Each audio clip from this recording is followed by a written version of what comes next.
dari kelas 1B kelompok 2 akan menjelaskan tentang sirkulasi darah pada fetus atau janin.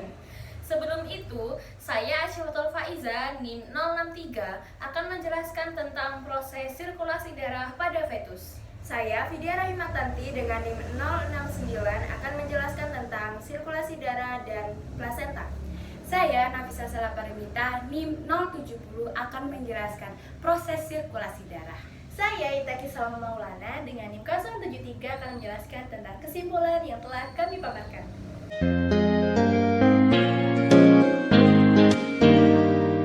Sirkulasi darah pada janin itu tidak sama dengan pada saat dia lahir atau pada orang dewasa. Karena paru-paru pada janin itu belum berkembang sehingga dia bernafas melalui perantara plasenta.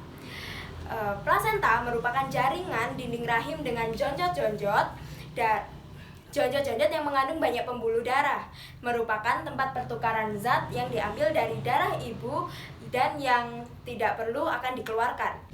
Plasenta terbentuk pada minggu ke-8 kehamilan dan merupakan bagian konsepsi yang menempel pada endometrium uterus serta terikat kuat sampai bayi lahir.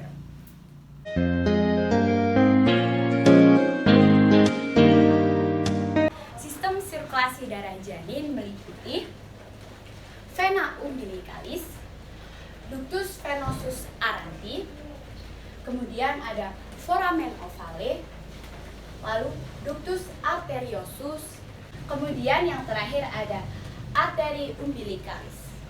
Sirkulasi darah janin dimulai dari darah kaya oksigen dan nutrisi mengalir dari plasenta menuju ke janin melalui ductus venosus terdapat dalam tali pusar sekitar 500 ml per menit. Dari vena menuju hati melalui ductus venosus aranti. Ductus venosus aranti adalah pembuluh darah yang menghubungkan vena umbilicalis dengan vena cava inferior. Dari vena cava inferior masuk ke dalam atrium kanan dan sebagian masuk ke dalam atrium kiri melalui foramen ovale. Foramen ovale yaitu suatu lubang antara atrium kanan dan atrium kiri yang akan tertutup setelah janin lahir. Sebagian kecil darah dari atrium kanan masuk ke ventrikel kanan bersama-sama dengan darah yang berasal dari vena cava superior. Darah yang berasal dari ventrikel kanan masuk ke paru-paru. Tetapi karena paru-paru belum berkembang, maka darah yang terdapat pada arteri pulmonalis dialirkan menuju aorta melalui ductus arteriosus botali. Darah yang dari paru-paru bukan untuk pertukaran gas, tetapi untuk memberi makanan kepada paru-paru yang sedang tumbuh. Darah yang terdapat pada atrium kiri yang dialirkan ke ventrikel kiri ke seluruh tubuh melalui aorta. Selanjutnya, darah yang berada di aorta yang kaya akan karbon dioksida kembali ke plasenta melalui arteri iliaka ke arteri umbilicalis. Arteri umbilicalis yaitu pembuluh darah yang membawa darah janin ke plasenta untuk mengadakan pertukaran gas selanjutnya.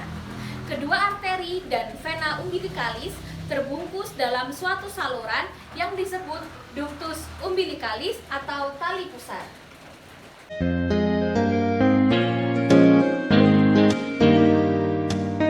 Sirkulasi darah janin akan berulang kembali menerima nutrisi dan oksigen dari plasenta melalui ductus venosus yang terletak di sini, kemudian menuju inferior vena cava yang kaya akan oksigen dan nutrisi.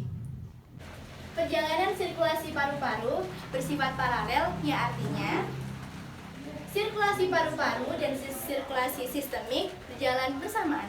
Dan antara keduanya dihubungkan oleh foramen ovale,